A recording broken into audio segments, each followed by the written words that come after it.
After over 100 years, the Mail Tribune announced it will be shutting down.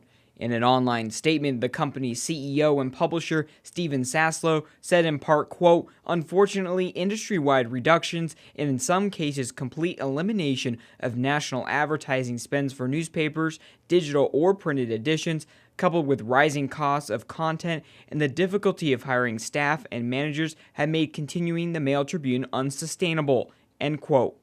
Saslow did not respond to our request for an interview, but I spoke with a former editor at the Tribune, Bob Hunter, who was there 33 years, about what the shutdown means for the community. I'm sad for the people who work there and sad for the community because they're losing jobs and the community's losing something that's going to be hard to replace. There'll be lots of things that slip through the cracks and that maybe don't get the attention they deserve. And I think that's a big loss for the community. The final publication of the newspaper will be Friday. We also learned that employees were just told on Wednesday about the paper shutting down.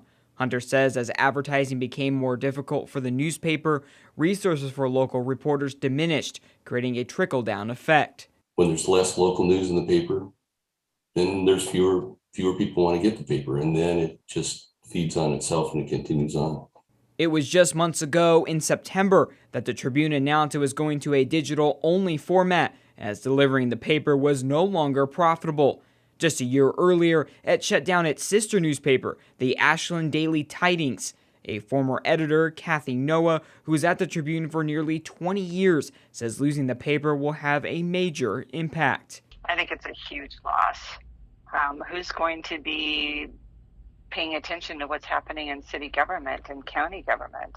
Who's going to let us know when things happen in our community that impact us? Damian Mann, a former longtime reporter and freelancer at the Tribune, says the writing was on the wall years ago when the newspaper industry began to struggle in the digital age.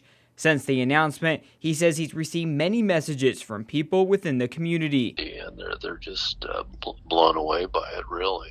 I mean, they live with the newspaper now, in some cases for their whole lives, and it's completely gone.